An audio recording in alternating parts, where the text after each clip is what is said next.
श्री गणेशाय नमः। माता सरस्वती जी की जय।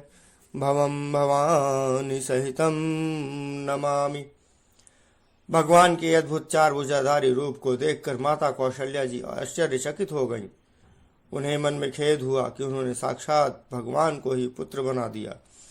भगवान ने उन्हें अनेक प्रकार से समझाया। कौशल्या जी ने उन्हें अपने पर माया का प्रभाव न हो ऐसी प्रार्थना की। चारों भाई अनेक बाल लीलाएं करते हुए नगरवासियों को और माता पिता को सुख देने लगे। कुछ बड़े होने पर गुरुजी ने उन चारों भाइयों का चूड़ा कर्म संस्कार किया। फिर किशोर अवस्था में आने पर चारों भाइयों का जनेऊ संस्कार हुआ। यहाँ तक 61 दिनों में पाठ हुआ। आज 62वां दिन। जय सिया राम। बंधु सखा संग ले ही बुलाई, बन मृगया नित खेलहि जाई। पावन मृग मारहि जिय जानी, दिन प्रति नृपहि देखावहि आनी। जे मृग राम बाण के मारे, ते तनु तज सुरलोक सिधारे। अनुज सखा संग भोजन करहि, मातु पिता आज्ञा अनुसरहि। जेहि विधि सुखी होहि पुर लोगा, करहि कृपा निधि सोई संजोगा। वेद पुराण सुनहि मन लाई, आप कहहि अनुजन समुझाई। प्रात काल उठ कै रघुनाथा, मातु पिता गुरु नावहि माथा। आय सुमागि करहि पुर काजा, देखि चरित हर्षहि मन राजा। व्यापक अकल अनीह अज, निर्गुण नाम न रूप। भगत हेतु नाना विधि, करत चरित्र अनूप। श्री रामचंद्र जी भाइयों और इष्ट मित्रों को बुलाकर साथ ले लेते हैं और नित्य वन में जाकर शिकार खेलते हैं। मन में पवित्र समझकर मृगों को मारते हैं और प्रतिदिन लाकर राजा दशरथ जी को दिखलाते हैं। आश्चर्य! जो मृग श्री राम जी के बाण से मारे जाते थे वे शरीर छोड़कर देवलोक को चले जाते थे।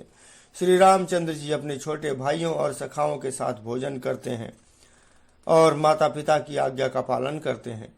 जिस प्रकार नगर के लोग सुखी हों, कृपा निधान श्री राम जी वही संयोग करते हैं, वही लीला करते हैं। वे मन लगाकर वेद पुराण सुनते हैं और फिर स्वयं छोटे भाइयों को समझाकर कहते हैं। श्री रघुनाथ जी प्रातःकाल उठकर माता पिता और गुरु को मस्तक नवाते हैं और आज्ञा लेकर नगर का काम करते हैं। उनके चरित्र देख देख कर राजा रानी मन में बड़े हर्षित होते हैं। जो व्यापक अकल अर्थात निर्वयव, इच्छा रहित, अजन्मा और निर्गुण है तथा जिसका न नाम है न रूप है, वही भगवान भक्तों के लिए नाना प्रकार के अनुपम अलौकिक चरित्र करते हैं। यह सब चरित कहा मैं गाई, आगिल कथा सुनहु मन लाई। विश्वामित्र महामुनि ज्ञानी, बसहि विपिन शुभ आश्रम जानी। जह जप यज्ञ जोग मुनि करहि, अति मारीच सुबाहु ही डरहि। देखत यज्ञ निशाचर धावहि, करहि उपद्रव मुनि दुखि पावहि। करहि उपद्रव मुनि दुख पावहि। गाधि तनय मन चिंता व्यापी, हरि बिनु मरहि न निशिचर पापी। तब मुनिवर मन कीन्ह विचारा, प्रभु अवतरऊ हरन महि भारा। एहू मिस देखो पद जाई, करि बिनती आनो दो भाई।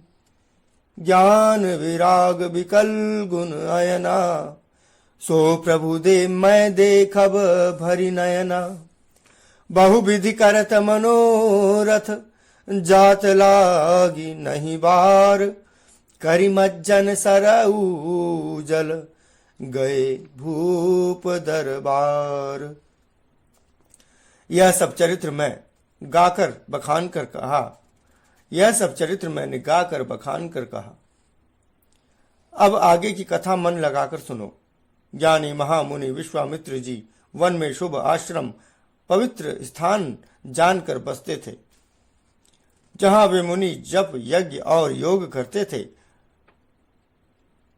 परंतु मारीच और सुबाहु नाम के दो बहुत भयानक राक्षस वहां रहते थे, जिनसे वे बहुत डरते थे। यज्ञ देखते ही राक्षस दौड़ पड़ते थे और उपद्रव मचाते थे, जिससे मुनि बहुत दुख पाते थे। गाधी के पुत्र विश्वामित्र के मन में चिंता छा गई कि वे पापी राक्षस भगवान के मारे बिना न मरेंगे।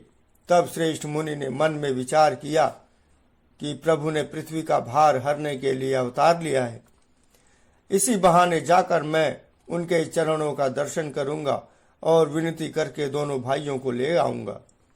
आहा, जो ज्ञान वैराग्य और सब गुणों के धाम है, उन प्रभु को मैं नेत्र भरकर देखूंगा। बहुत प्रकार से मनोरथ करते हुए जाने में देर नहीं लगी। सरयू नदी के जल में स्नान करके वे राजा के दरबार में पहुंचे। मुनियागमन सुना जब राजा, मिलन गयऊ लय विप्र समाजा। करि दंडवत मुनि सन मानी, निज आसन बैठार नियानी। चरण पखार कीनी अति पूजा, मो सम आजु धन्य नहीं दूजा। विविध भांति भोजन करवावा, मुनिवर हृदय हरसयति पावा।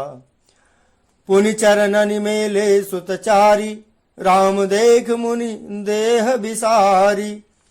भये मगन देखत मुख शोभा, जनु चकोर पूरन शशि लोभा। तब मन हर्षि वचन कहराऊ, मुनियस कृपा न कीन्हु काऊ। कहि कारण आगमन तुम्हारा, कहु सो करत न लाऊं बारा। असुर समूह सतावहि मोहि, मैं जाचन आयऊं नृपतोहि। अनुज समेत देहु रघुनाथा, निश्चर बध में हो सना था। देहु भूप मन हर्षिता, तजहु मोह अज्ञान। धर्म सुजस प्रभु तुम कहो, इन कहें अति कल्याण। राजा ने जब मुनि का आना सुना, तब वे ब्राह्मणों के समाज को लेकर मिलने गए और दंडवत करके मुनि का सम्मान करते हुए उन्हें लाकर अपने आसन पर बैठाया। चरणों को धोकर बहुत पूजा की और कहा, मेरे समान धन्य आज दूसरा कोई नहीं है। फिर अनेक प्रकार के भोजन करवाए, जिससे श्रेष्ठ मुनि ने अपने हृदय में बहुत ही हर्ष प्राप्त किया। फिर राजा ने चारों पुत्रों को मुनि के चरणों पर डाल दिया, उनसे प्रणाम कराया। श्री रामचंद्र जी को देखकर मुनि अपनी देह की सुध बुध भूल गए। वे श्री राम जी के मुख की शोभा देखते ही ऐसे मग्न हो गए मानो चकोर पूर्ण चंद्रमा को देखकर लुभा गया हो। तब राजा ने मन में हर्षित होकर ये वचन कहे, हे मुनि, इस प्रकार कृपा तो आपने कभी नहीं की। आज किस कारण से आपका शुभागमन हुआ है, कहिए, मैं उसे पूरा करने में देर नहीं लगाऊंगा। मुनि ने कहा, हे राजन, राक्षसों के समूह बहुत सताते हैं, इसीलिए मैं तुमसे कुछ मांगने आया हूं। छोटे भाई सहित श्री रघुनाथ जी को मुझे दे दो। राक्षसों के मारे जाने पर मैं सनाथ सुरक्षित हो जाऊंगा। हे राजन, प्रसन्न मन से इनको दो, मोह और अज्ञान छोड़ दो। हे स्वामी, इससे तुमको धर्म और सुयश की प्राप्ति होगी और इनका परम कल्याण होगा। जय सिया राम। आज अपनी कथा में श्री रामचंद्र जी की, तुलसीदास जी की लिखी हुई किसी भी पंक्ति में किसी भी प्रकार की त्रुटियों, भूल चूकों और अपराधों के लिए मैं भगवान सिया रामचंद्र जी से, भगवान भवानी शंकर जी से क्षमा प्रार्थना करता हूँ। मेरी अपराधों भूल चूकों के लिए मुझे क्षमा करें। जय सिया राम।